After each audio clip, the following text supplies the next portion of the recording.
Every year it has seemed like LSU is right there to have a great roster and team under Brian Kelly, and then something has gone wrong. Typically, it has been the first game of the season that has provided an L on the overall standings that has moved them back in people's opinions, and it's like the confidence has fledged. Last year, they lost their star player in Harold Perkins to an injury against UCLA. The Week 1 loss against USC proved detrimental. This year, with Garrett Nussmeier at quarterback, a guy that many people have going number 1 overall in the 2026 draft, everything is headed in the right direction. They just have a very tough road game to start the year at a very good Clemson Tiger football team. So let's do it. The preview and the prediction, starting off with Clemson in 2025. I got them winning this game at Clemson on the road. This is that Saturday to start the year, August 30th. Everyone will be paying attention to this matchup. It's going to set the tone for LSU in what is a loaded schedule.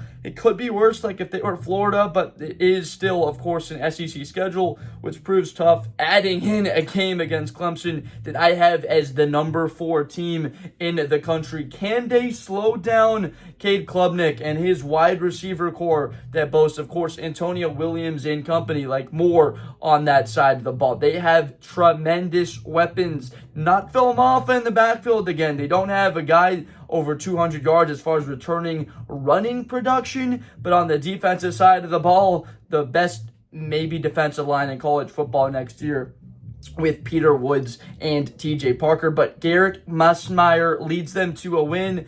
Nussmeier and Klubnik, likely the top 2 quarterbacks in college football. That's what makes this matchup all that fun. Can Harold Perkins come up with a big stop? Whit Weeks, who's still there on that defense. Dominic McKinley, they've got those studs on the defensive side of the ball that everyone's looking at. Can they all put it together now and have a good defense? Patrick Payton, the transfer from Florida State, people are high on him and expecting him to be good. Week 2, they have a bit of that breather against Louisiana Tech. 62-10 against Louisiana Tech. Nussmeier just lights it up. Brian Kelly's like, we're just going to drop a 60 bomb on these guys. We need all the momentum that we can get off of that Clemson game. Get Nussmeier firmly in the Heisman race as soon as we can in the season. Week 3, they've got a home game against Florida. This ain't the same Florida that you're thinking of for the past, 10 years now. With DJ Lagway under center, they legitimately have a shot to win every single game they play. It's just that this one's in Death Valley.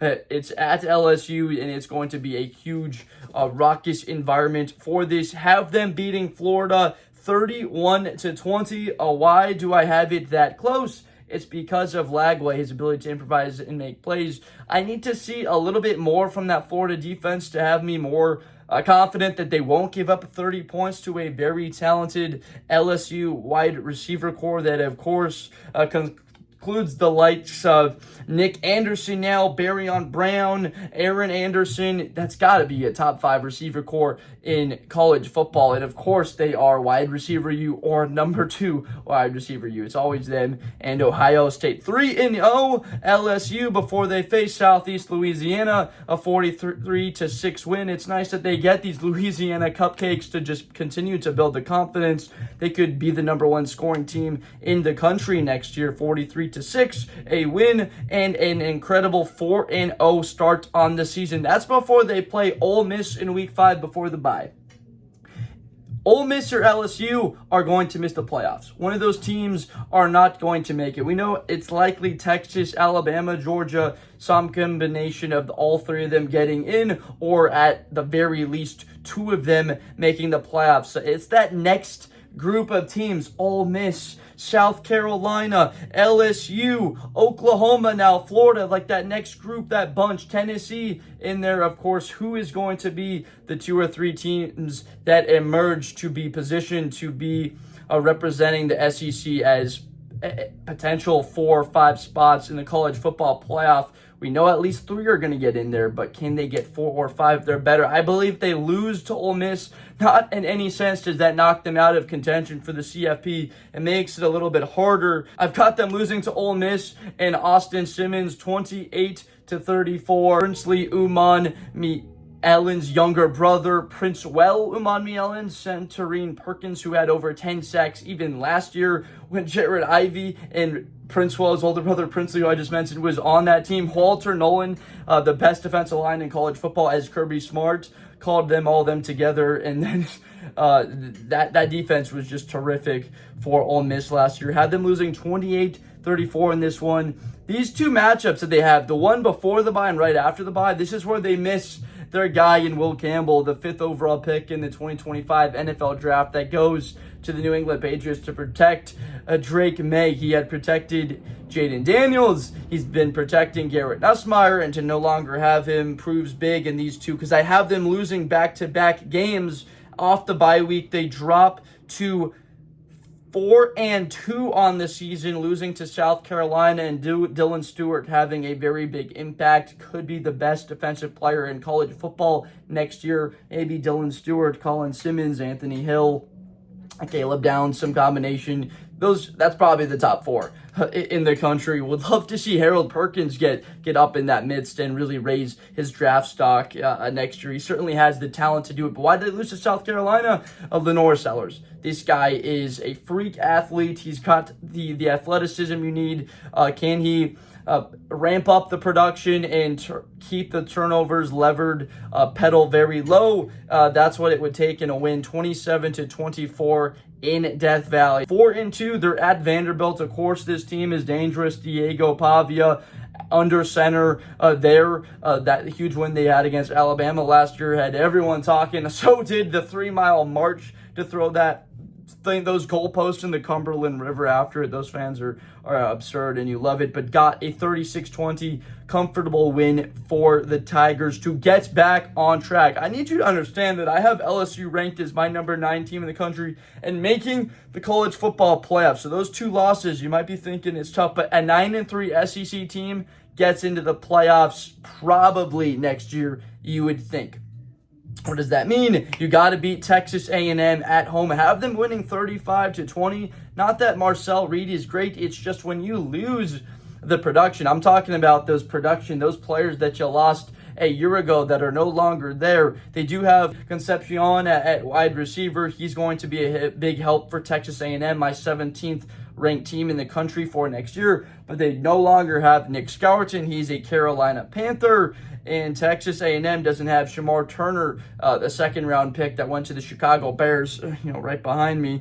Those 2 guys are both gone, and the LSU Tigers take advantage of it. Where does the run game come next year? Is it Kadem Durham? Does Caleb Jackson? I want to see LSU being able to run the football. We know Nussmeier can air it out 38 times a game, and it comes to that. But if they can establish a sense of the run, then they really are a threat. Not just to make the playoff, but that's not the end-all, be-all. Brian Kelly said, I came here to win a national championship, not feeling like I had the resources to do it at Notre Dame. Well, guess what? Ed Orgeron did it at LSU, and a number of these coaches, Les Miles, Nick Saban, they all did it at LSU, within their first 4 years as coaches, and Brian Kelly hasn't been remotely close.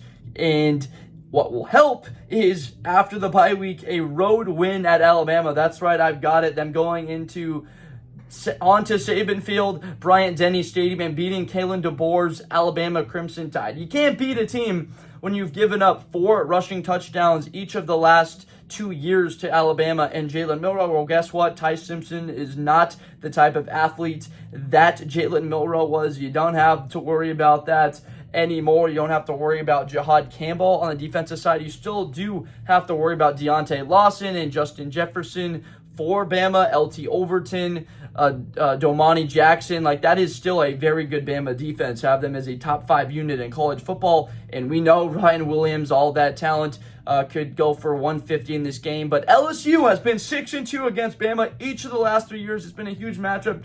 3 years ago, when they got the win with Jaden Daniels, wound up in the SEC champ game. That's not a shocker as to how they get there. Likely if they beat Bama and have an earlier win in the year, against that Clemson that I talked about. That's why you need that first game, because they have them losing to Ole Miss, South Carolina. You probably lose one, if not both of those. Florida is a tough game, and have them winning. All these tough SEC teams beating Bama, they're like, wow, if we just win out or maybe a loss, we could still get in the college football playoff. Then you've got Arkansas the following week, and Taylon Green, we know how good that defense was. You know, Landon Jackson ends up getting drafted in the 3rd round. He'd been tremendous there. Not being this is a help to Garrett Nussmeier, a 30-17 win before a gimme game the second to last week of the season, playing against Western Kentucky before on the road against Oklahoma. Now, I have them losing this game, but still getting the back door into the playoff. 34-31, where they're just not able to stop the new quarterback in John Mateer for Oklahoma. I know that 9-3 would maybe be taken by LSU fans. If it's in the playoff, absolutely it's taken. Is 9-3 enough to get them in is just the question we all have to be pondering about and just have to see next year, because you could have Georgia go 9-3, Bama could be 9-3, Texas could be 9-3. Those 3 teams all have over-under sitting at 9.5, and we have here LSU dropping 3 games on the season. You could see 4, probably not as many as 5, but like that is a very tough schedule. But they are ready to meet that test. Now, I want you to understand, I'm coming out with all of this content for next year a couple of weeks before you're actually watching it. I currently, the version of myself in the future there when you're watching this video is in Africa for the Great Migration, checking out, see if some of those crocodiles catch some water buffalo as they cross some of those water passages. So that explains why I might have information here that I don't have able to be all up to date if there's been injuries or anything like that, because it hasn't happened yet as of the recording of this. But let me know in the comments. Please subscribe for more content going forward. Love to hear your feedback, what you think about LSU, if I'm right, if I'm wrong, if you think they're going to be worse, better than they are. Leave it all down below. What you think. Do you think Harold Perkins could be a first-round pick in 2026? What he would need to do all that? Garrett Nussmeier, is he ending up as a top 3, top 5 pick? Is he first overall? Let me know all below, and just put it down there in the comments. Well, that's it for this video. Make sure to stay tuned for more content in the future. A whole lot more coming out soon, and I will see you guys next time. Thank you. Best player in college football. That Georgia and Ohio State game, New Year's Eve, is going to be a classic. Josh Blunder. Hi, everybody. I'm Josh Blunder. To the 40, 35, 30, Espinosa to the 20.